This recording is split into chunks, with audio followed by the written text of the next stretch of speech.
ජීවිතයේ සමහර අවස්ථාවලදී අපිට හිතෙනවා අපි නිහඬ වෙන්න එක තමයි හොඳම උත්තරය කියලා. සමහර වෙලාවට ඒක හරි, සමහර වෙලාවට ඒක වැරදි. අපි කතා කරන්න ඕන තැනුත් තියෙනවා.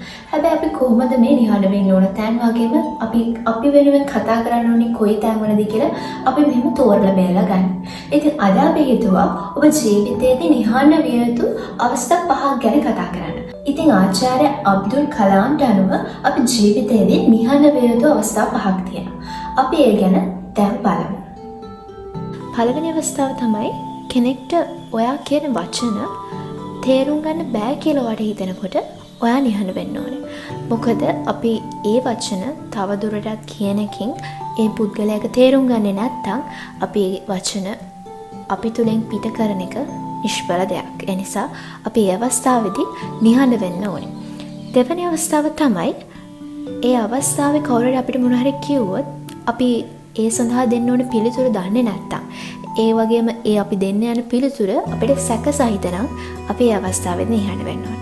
මොකද අපි බොරුවක් හරි එහෙම නැත්නම් අපි දන්නේ දේ සැක සහිතව කිව්වොත් හරි ඒ දේ වැරදි වෙන්න පුළුවන් සහ අපිව ලැජ්ජාවටපත් වෙන්න පුළුවන්.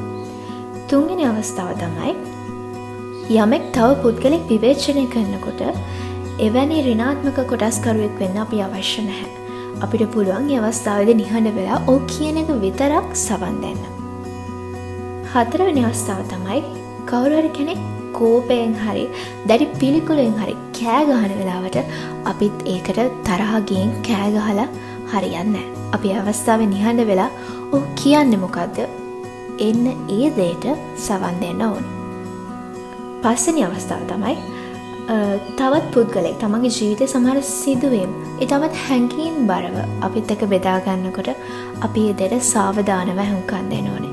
ඒ කියන්නේ නිශ්ශබ්ද වෙලා ඒකගෙන් අහගෙන ඉන්න ඕනේ. මොකද අපි සවන් දෙන්නෙක් විදිහට අපි ආ කියන දේ අහගෙන ඉදී කියලා එයා අපෙන් බලාපොරොත්තු වෙනවා. ඉතින් මේ අවස්ථා පහේදී තමයි අපි නිශ්ශබ්දව ඉන්න ඕනේ. ඉතින් මේ වගේ අවස්ථාවලදී ජීවිතේ නිහඬ වුණා කියලා අපිට කිසිම ප්‍රශ්නයක් වෙන්නේ නැහැ. අපේ ජීවිතයේ තවත් උසස් මට්ටමකට එහෙම නැත්නම් ජීවිතේ ගැටලු වලට මුහුණ දෙන තියෙන ප්‍රමාණය ගොඩක් අඩු වෙනවා. හැබැයි මේකෙන් කියන්නේ හැම අවස්ථාවකදීම ඔබ නිහඬ වෙන්න ඕනේ කියලා. ඔබේ ජීවිතේ ඔබ වෙනුවෙන් කතා කරන්න තියෙන අවස්ථාවලදී ඔබ අනිවාර්යයෙන්ම නැගී සිටිය යුතුයි. හැබැයි ඒ අවස්ථාවල කොයි විදිහටද හැසිරෙන්න ඕනේ කියලා තමන්ම තීරණය කරන්න ඕනේ. ඒ නිසා පිළිලා සිටින්නේ ඔබ නිහඬ විය යුතු තැන නිහඬ වෙලා ඔබ කතා කරන්න ඕන අවස්ථාවේදී ඔබ කතා කළ යුතුමයි.